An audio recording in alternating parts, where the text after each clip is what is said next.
నమస్తే SR7 టీవీకి స్వాగతం. నా పేరు శబానా. అధికారుల నిర్లక్ష్యం, నత్తనడక నడుస్తున్న బ్రిడ్జి పనులు, ఇబ్బంది పడుతున్న 4 గ్రామాల ప్రజలు. భద్రాద్రి కొత్తగూడెం జిల్లా ములకలపల్లి మండలం రింగిరెడ్డిపల్లి దగ్గర నిర్మించినటువంటి తాత్కాలిక బ్రిడ్జి మొన్న వచ్చిన వర్షానికి కొట్టుకుపోవడం జరిగింది.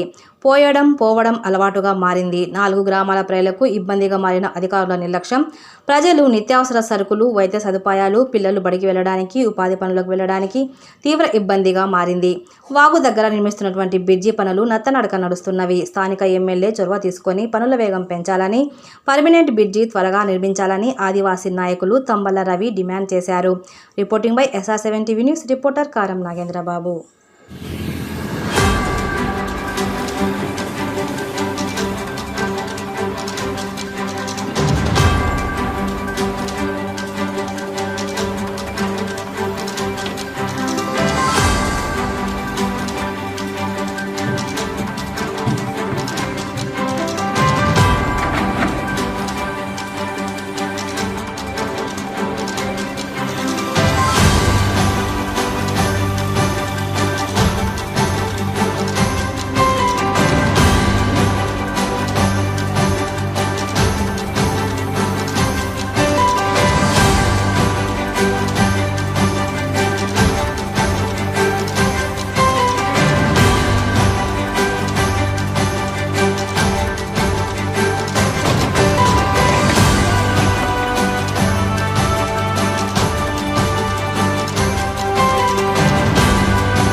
బ్రిడ్జి కొంత మాకు నమ్మకం లేదు, ఆగుతుంది.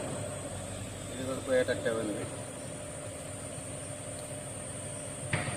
పోసేది ఏదో మాకు ఉపయోగపడే బ్రిడ్జి ఒక 10 సంవత్సరాల దాకా ఉండేదాకా పోయాలి, లేకపోతే ఈ బ్రిడ్జి పని కొంత అట్లా అవుతుంది. ఇది కూడా ఉంటుందని గ్యారంటీ ఏమీ లేదు. ఆ పోసేది ఏదో గట్టిగా పోతే ఒక 10 సంవత్సరాల దాకా ఉండేటట్లు పోతే బాగుంటుంది. అందరు కూడా ఇటువంటి దాటడానికి కూడా వీలుంటుంది. రింగడపల్లి తాళపాయ వాళ్ళకి మరీ ఇబ్బంది. ఇప్పుడు మీ ఇక్కడ మంగళగుట్ట మీ ఇప్పుడు ఇటు ఇరుక్కున్న ఆటో కూడా ఇటే ఉంది. ఆ పరిస్థితి అసలు ఏంటి? నొప్పించిన హాస్పిటల్కి వెళ్ళాలంటే మాకు బాగా ఇబ్బందిగా ఉన్నది. ఇప్పుడు కనీసం నిత్యావసర వస్తువులు కూడా కొనుక్కోవడానికి వీలు కాకుండా ఉన్నది. ఈసారైనా మీరు అధికారులు కొద్దిగా స్పందించి గట్టిగా పోయాల్సిందిగా మేము విజ్ఞప్తి చేస్తున్నాం.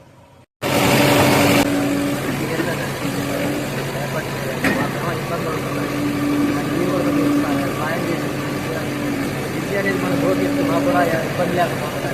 ఎన్ఎన్సీ వాళ్ళు కూడా బాగా ఇబ్బంది పడుతున్నారు. మీరు కూడా దానికి ఏదో మార్గం చేయాలని కోరుకుంటున్నాం. ఏదైతే గత వర్షానికి కొత్తపైన బ్రిడ్జి ఉన్నదో గత ప్రభుత్వాలు పోసిన బ్రిడ్జీలు ఇది. అధికారులు స్పందించి పోస్తున్నట్టు బ్రిడ్జి కూడా ఇదంతా తాత్కాలికంగా ఉంటుంది. 4-5 విలేజ్ గ్రామ ప్రజలు నిత్యావసర వస్తువులు కానీ ఏదైనా మంచి సదుపాయాలకు వెళ్ళాలన్నా ఇది ఒక మార్గం ఉన్నది. దయచేసి అధికారులు స్పందించి పోసేటటువంటిది కూడా అది తాత్కాలికంగా ఉంటుంది. వచ్చిన వర్షం వచ్చినా కూడా ఆగిపోతుంది. కావున అధికారులు స్పందించి ఖచ్చితంగా ఇక్కడ నాణ్యతమైన ఒక బ్రిడ్జిని నిర్వహించాలి. రాకపోకలకి అనుకూలంగా ఉండేలా చూడాలని కోరుకుంటున్నాను. మన పుష్టి వర్షాలకి కొట్టబోయిన బ్రిడ్జిని ఈ పూట తాత్కాలిక మరమ్మతులు చేస్తున్నారు. ఈ మరమ్మతులు కూడా ఎంతో కాలం ఉండవు. మళ్ళీ వచ్చే వర్షానికి ముందు కొట్టబోయే అవకాశం ఉన్నది. కావున అధికారులు స్పందించి దీనికి పర్మనెంట్ సొల్యూషన్ అన్నది తీసుకురావాలని మేము కోరుతున్నాము.